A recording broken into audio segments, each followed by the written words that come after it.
everyone, and welcome back to my channel. Today we're going to be talking about tips with traveling with a toddler. I recently traveled to the East Coast with my daughter who is 15 months old, and I did it alone. It was our first solo trip together and I was really nervous, but it ended up working out okay. So I wanted to share some tips with you on how to travel with your toddler.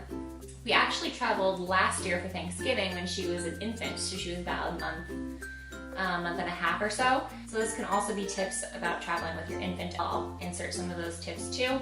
And without further ado, let's jump into the video. So I'm going to take you through all the steps that you should anticipate before you travel with your baby. First, we're going to talk about what to pack. This is really important if you're traveling by yourself because you need to be packing really light. You have to be packing for your toddler and also for yourself, and you have to make sure you pack 50 pounds or less. So this first item I'm going to talk about is probably really good for you if you are traveling with your baby that is around 0 to 6 months. This is a Lovely Boo, and basically it is a travel bassinet. I really liked this. We took this on the first time that we went back east with our daughter. Like I said, she was about a month and a half.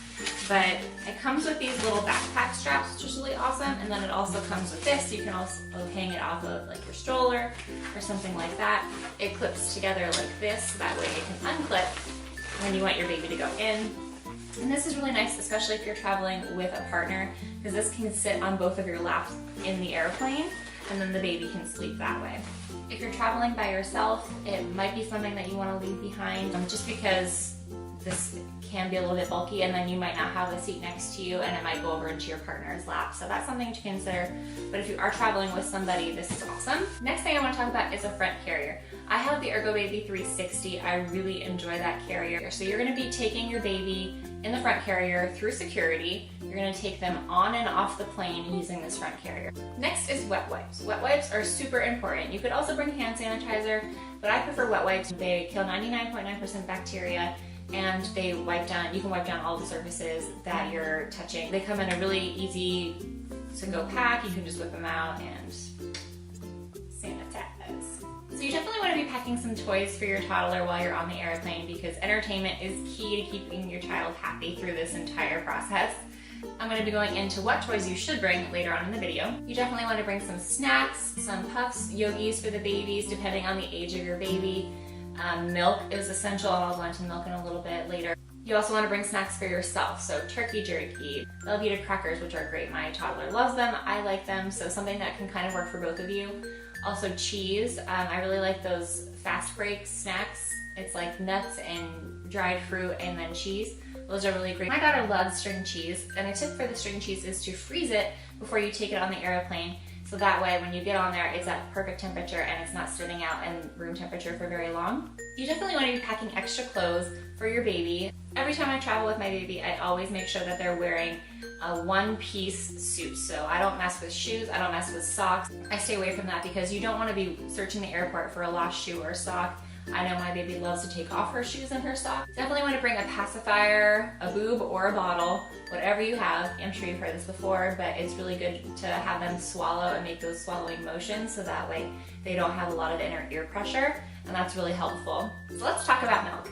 The airline never told me a specific requirement about how much milk you can bring. I brought a full bottle, a full sippy cup, and then I actually brought 2 of the little smaller things of milk, like more like travel compact.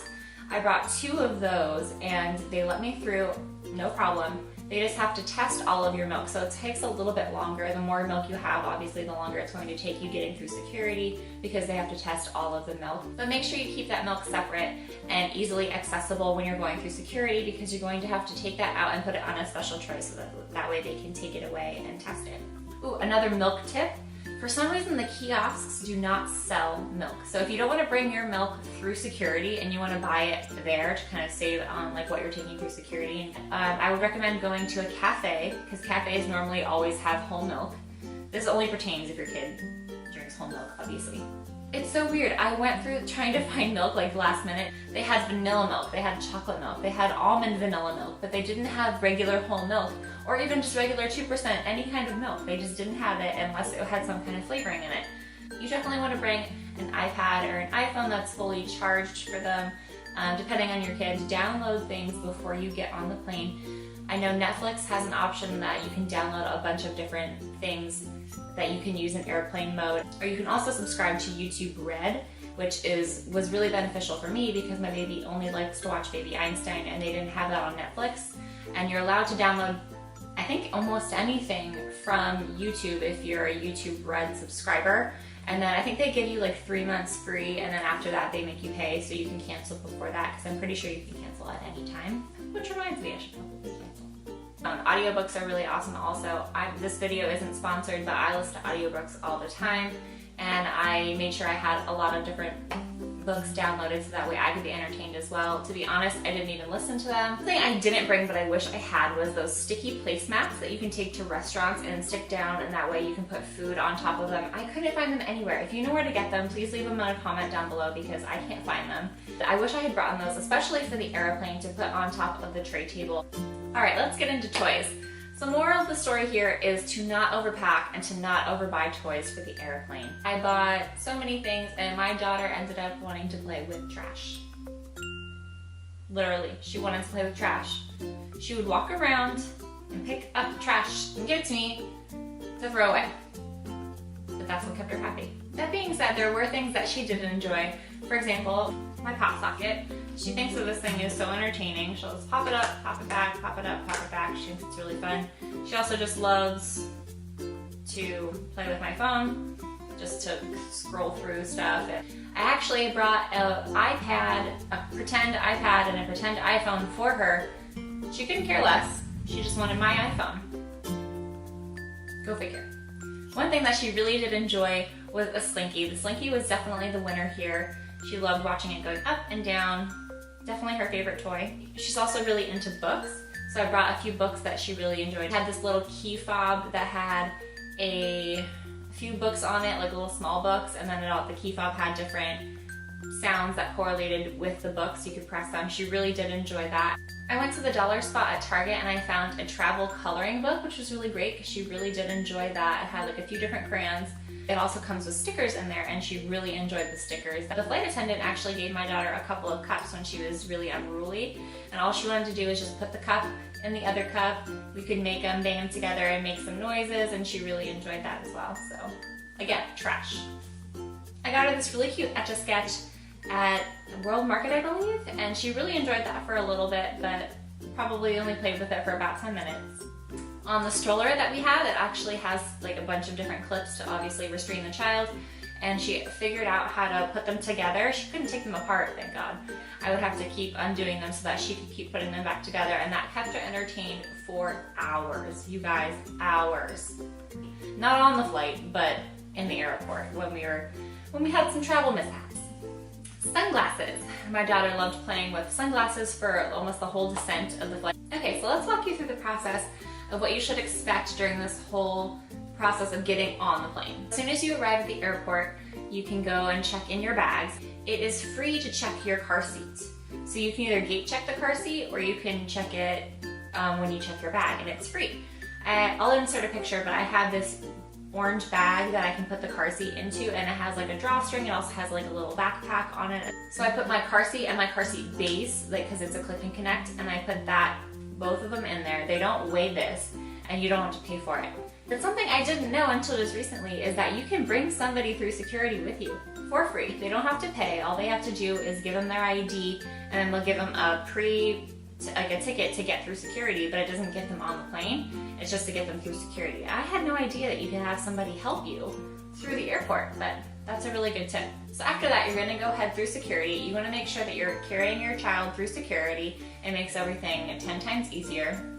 So I had my baby on my front, I had a backpack on my back, and then I also had my purse full of stuff and then a stroller. So I put my purse in the stroller while I was carrying my baby through security. You're gonna go through security, give them your ID and your boarding pass. They let you go through. You're gonna wanna take off your shoes. My other bag on the conveyor belt, broke down my stroller, set that up there because you have to put that through the conveyor belt as well.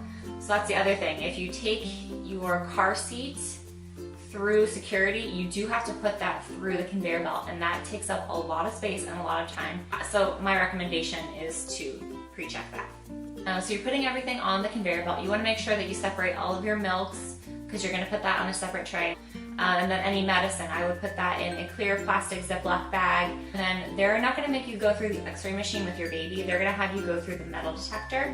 So they have you go through the metal detector, and then they always swab your hands after they take you through the metal detector.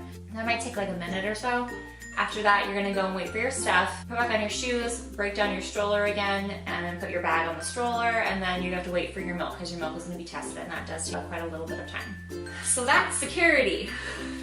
So as soon as you get to your gate, you wanna go up and talk to the person that is at the computer right before you get onto the flight. And you want to ask them, hey, like, I'm traveling with an infant, I'm by myself, is there any way I can get a seat next to me that's open? It'll make everybody more comfortable. That's always what I tell them, and it never hurts to ask. Something else is to research your airline that you're going to. A lot of the times they have playgrounds, like hidden in some part of the airport that you don't know about. Just make sure you give yourself plenty of time to get to your gate after that. Before you get onto the plane, you're gonna break down your stroller and give that stroller to the gate check people. And make sure that they give you a tag, because that tag is going to make sure that they don't send it through to your final destination or send it through to the regular carousel. They're going to bring it back up to the plane and give it to you. Another tip is to also check Seat Guru. So this, again, is not sponsored. Seat Guru is really great because you can put in your seat number and your flight, and you can see where you're sitting on the plane. It gives you features about your seat, if you have an outlet in front of you, or if it's Wi-Fi compatible. It just kind of tells you more about your plane and about your flight. And that's everything for this video. Give it a thumbs up if you enjoyed it, and leave in the comments below your tips and tricks for traveling with a baby as well. I would love to read those. And I'll see you guys in the next video. Bye.